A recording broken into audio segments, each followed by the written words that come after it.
সক্রেটিসের কাছে তার এক স্টুডেন্ট জিজ্ঞেস করেছিল কিভাবে আমি সাকসেস হব। তো বলছে তোমার ডিজায়ার লাগে। তো সক্রেটিস স্টুডেন্টকে নিয়ে হাঁটতে হাঁটতে চলে গেছে নদীর পাড়ে, হাঁটু পর্যন্ত, কোমর পর্যন্ত, বুক পর্যন্ত পানিতে নেমে পড়ছে। যেই না গলা পর্যন্ত পানিতে গেছে, সক্রেটিস তার গায়ের জোরে স্টুডেন্টকে পানির ভিতরে চেপে ধরছে। এখন অনেকক্ষণ পানি খাওয়ার পরে যখন ছেড়েছে, তারপরে তো স্টুডেন্ট চেতে গেছে পুরা, স্যার আপনি এটা কি করলেন? He was attempting to murder me, sir. তো তখন সক্রেটিস বলতেছে, no, I was teaching you the desert. আচ্ছা, তোমার কাছে একটা কোশ্চেন করি, যখন তোমাকে পানিতে আমি সজোরে চেপে ধরলাম, তখন তুমি কি চেয়েছিলে? তোমার মাথায় কি চিন্তা কাজ করতেছিল?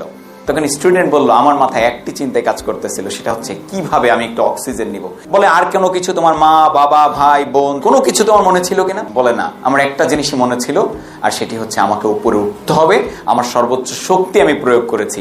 তো স্যার এবার বলল, দিস ইজ কল্ড ডিজায়ার। এইটা যখন কোনো কিছুর প্রতি তোমার আসবে, তোমার সাকসেসটা চলে আসবে। Never underestimate any job. কোন চাকরিকে ছোট করে দেখা যাবে, whether it's small or big, you don't care. এটার কেয়ার করা যাবে না। ছোট্ট চাকরি পাইলেই ঢুকে যাবা, বড় অফার আসলে পরে ঢুকবা। এটা ছোট কাজ, এটা হোটেলের ওয়েটার, এটা ছোট্ট স্টাফ, এটা কেরানি না, কাজ কাজই। কাজের মধ্যে কোনো ছোট বড় নাই। খেটে খাওয়া মানুষকে বিশ্বনবী অনেক সম্মান